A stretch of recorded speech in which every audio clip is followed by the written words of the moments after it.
La diferencia de potencial entre dos extremos del alambre está dada por la diferencial de corriente terminal por la corriente por la resistencia, que va a ser igual a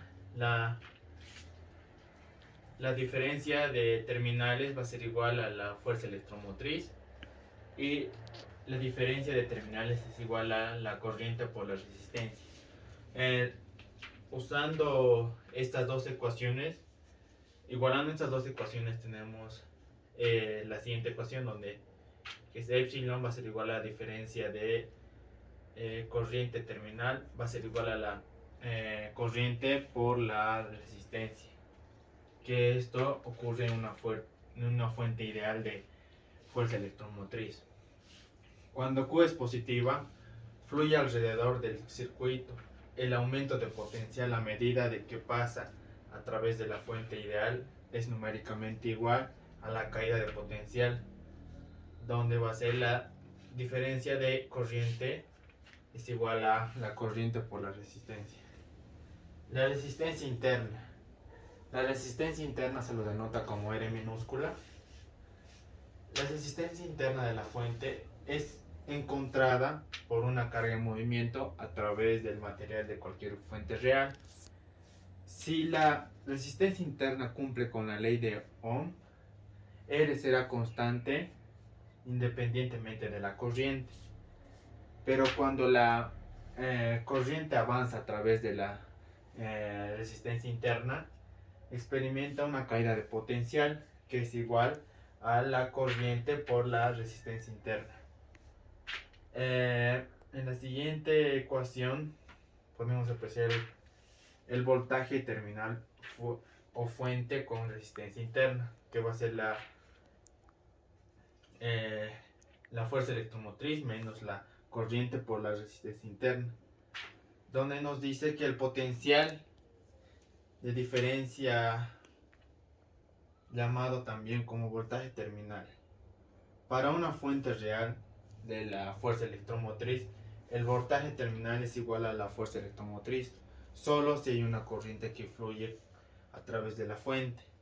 El comportamiento de la fuente tiene como dos postulados, que va a ser la fuerza electromotriz, donde que la variación de corriente va a ser constante, y la corriente conectada en terminales A y B va a ser igual a la corriente por la resistencia, donde se obtiene la fuerza electromotriz por la corriente por la resistencia interna, donde esto nos sale igual que es la corriente por la resistencia, o bien despejando nos sale que la corriente va a ser igual a la fuerza electromotriz sobre la resistencia más la resistencia interna.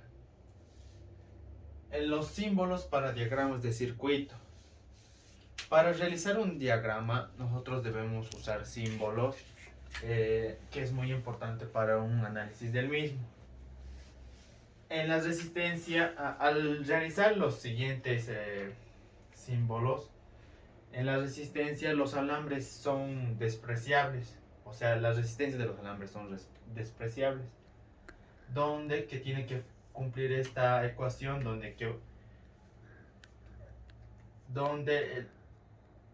la corriente por la resistencia, que va a ser la diferencia de potencial entre extremos de un alambre de este tipo, va a ser igual a cero. De ese modo se dice que las resistencias de los alambres son despreciables. Los instrumentos que se usan para medir propiedades de los circuitos son el voltímetro. El voltímetro nos sirve para medir la diferencia de potencial entre sus terminales. Pero también el voltímetro idealizado, donde mide la resistencia infinitamente grande. También tenemos el amperímetro, el cual mide la corriente en la cual pasa por todo a través del circuito. Pero también tenemos el amperímetro idealizado, donde mide la resistencia, o sea, la resistencia va a ser igual a cero.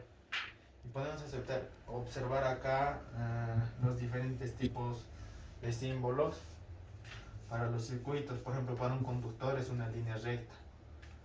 Para un resistor, vamos a observar acá. Eso es para una fuente de fuerza electromotriz. Y para una fuerza electromotriz con resistencia interna y etcétera. Cambios de potencial alrededor de un circuito.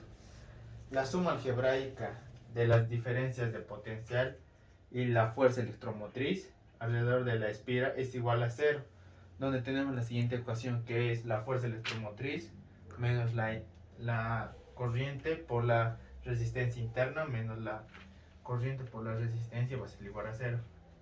Si se toma el potencial igual a cero, el terminal negativa de la batería, entonces se tiene un aumento de fuerza electromotriz y una caída de la corriente por la resistencia interna en la batería.